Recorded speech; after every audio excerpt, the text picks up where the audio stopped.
खम्मा गणिसा। आज हम थारे को कहानी सुनाने का एक जुन्नू तरीका बताए। जे है कावड़ जिसमें पुरानी कथाओं और लोक कथाओं को छोटे से कावड़ के द्वारा बताया जाता है। पुराने जमाने में मंदिर ना हुआ करते थे, तो इस कावड़ को मंदिर समझकर घर घर जाकर कहानी सुनाई जाती थी।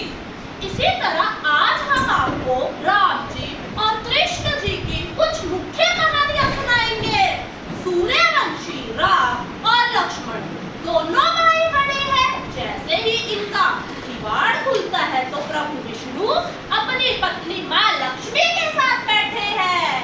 जैसे ही इसका अगला किवाड़ खुला है तो राम जी के व्याकुले अनेक न्योते आ रहे थे, लेकिन उन्हें सब न्योतों को ठुकरा कर सीता माता को चुने।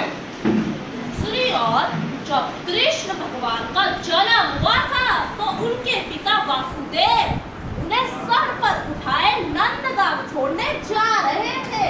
यमुना माता तब तक नीचे ना उतरी जब तक उनके चरण न छू लिए। दूसरी ओर जैसे ही अगलो किवाड़ खुला तो राम, लक्ष्मण और सीता माँ सरयू नदी को पार करते हुए 14 साल का वनवास काटकर जाने लगे। जब सीता माता का हरण कर रावण उन्हें अपने साथ लंका ला गयो, तब जटायु ने घोर युद्ध करियो। तब राम और लक्ष्मण ने शिव जी के आगे अपने हाथ जोड़े और आगे क्या करने का मार्ग पूछो। कान्हा जी बचपन में बहुत ही नटखट वे गोपियों के वस्त्र चुराकर पेड़ पर चढ़ जाया करते थे।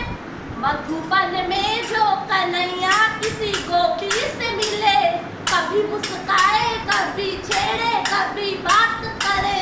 राधा कैसे न जले, राधा कैसे न जले, राधा कैसे न जले। कान्हा जी नंदगांव के बच्चों के साथ खूब लीलाएं किया करते थे। उनकी सबसे प्रमुख लीला ये थी कि उन्होंने कालियानाथ के फन पर चढ़कर उसके अहंकार को तोड़ दिया। जब राम और लक्ष्मण लंका पहुंचे तो उन्हें रावण से एक विनती करी कि वो सीता माता ने वापस लौटा दो, लेकिन रावण ने यो करण से इनकार कर दियो।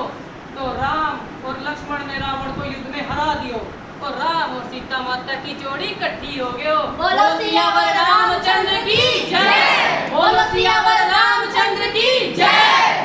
कान्हा जी अपनी गायों को चराने अपने भाई बलराम के साथ जाया करते थे। गाय उनकी मुरली की ध्वनि सुनकर इतने मनमोहित हो जाया करती थी कि वे अधिक दूध दिया करती थी। कहा जाता है कि जो इस धरती पर आयो है उसका जाड़ो भी निजी है। जब कृष्ण भगवान की मृत्यु हुई थी तो उनकी मृत्यु में उनका हृदय नहीं जला था। ये सपना ओडिशा के राजा को आया था। उन्हें यह सपना इस स्वरूप आया था कि कृष्ण जी समुद्र के मार्ग से वहां पर जा रहे हैं।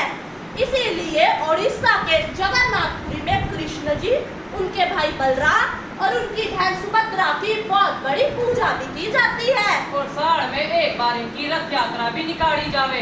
कान्हा जी को बचपन में माखन खाने का बहुत ही शौक था। कभी कभी तो वे यशोदा मैया से छुप कर भी खा लिया करते थे। खाने के बाद पता है क्या कहते थे? मैया मोरी मैना माखन खायो, मैया मोरी मैना माखन खायो। बहुत बहुत बात।